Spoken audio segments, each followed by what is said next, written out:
The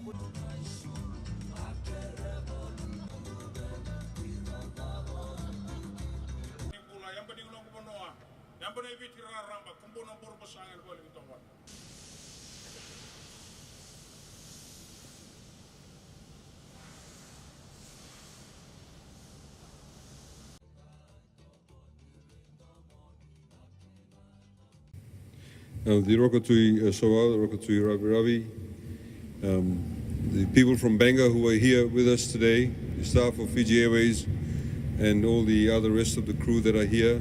Bulavinaka, and a very good afternoon to you all. I'd like to very firstly thank the Fiji Airways board and the management for this event that we are celebrating today. As we've said on a number of occasions, ladies and gentlemen, that Fiji Airways, from where it was probably about 6-7 years ago to where it is today, has moved significantly. In fact, it's sort of seismic movement, if I can use the term, given the fact there's so many volcanoes erupting all over the world at the moment.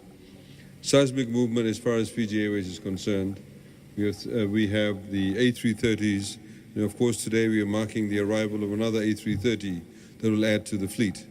As has been said earlier on, in fact, what this does, it gives Fiji Airways a much bigger footprint in countries like Singapore and Hong Kong, and of course going to other cities like LA and of course San Francisco.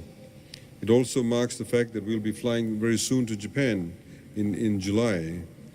Ladies and gentlemen, Fijian Airways now flies to every single continent that rims the Pacific Ocean except South America. And it's something to be very proud of. And as highlighted, that the fact that this aircraft is now named Benga, after the island of Benga, is also quite significant. Of course, Benga has never had an aircraft named after it. So this is the first time that the people of Benga will actually be seeing the name of its island on its aircraft. I think we should put our hands together for that.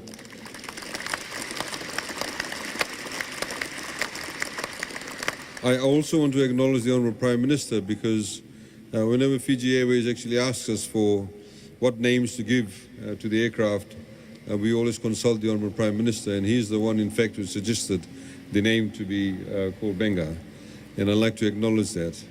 Ladies and gentlemen, it is very important for us to understand that a company like Fiji Airways is actually at the forefront of marketing Fiji. This is the only company from Fiji that people will see in all these major cities. It is the only company from Fiji where you perhaps can see Fiji being shown at the same time in all these different countries, all simultaneously. Now that is a huge achievement, to have your aircraft on the ground in LA, to have your aircraft on the ground in San Francisco, in Narita, in Hong Kong, in Singapore, in Brisbane, in Sydney, in Melbourne, in Adelaide, in Auckland, in Wellington, and Christchurch. And of course, you have the other aircrafts that Fiji Link that goes to the other Pacific Island countries. It's a huge achievement. And this can only be achieved by being very strict about the manner in which you run your company, about being disciplined, about having a vision. Airline companies throughout the world, many airline companies have actually gone under. They've closed down because of the competition that's been posed by large airlines throughout the world. Or they have lacked vision, or they have not had the support of the government, or there's been lack of financial discipline, or there's been lack of planning. Today, as mentioned, we are planning to purchase or lease, at the very least, wide-bodied aircrafts like A350s and 787s to have a much longer reach and fly to other destinations to gain even bigger footprints for Fiji. Tourism, of course, is a key component of the Fijian economy. It contributes approximately 38% towards the GDP, the gross domestic product of our country. And we need to ensure that as an island nation, where the bulk of the people who come and visit us come on an aircraft, that we must have our national carrier, our national aircraft up and running all the time. That it must be protected, because otherwise we'll be left to the policies of other governments, of other companies, Can you imagine if we did not have Fiji Airways? If we simply relied on those foreign aircraft to bring our tourists? If they decided one day to stop flying, you can kiss goodbye to the tourism industry.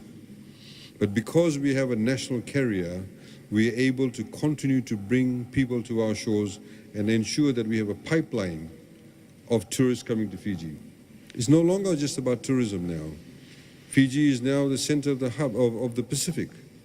We have all the UN agencies that are set up in Fiji.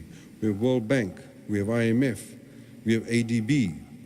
I've just come back from Philippines. ADB has now given Fiji the opportunity and indeed the honor to host the first ever ADB annual meeting in Fiji next year.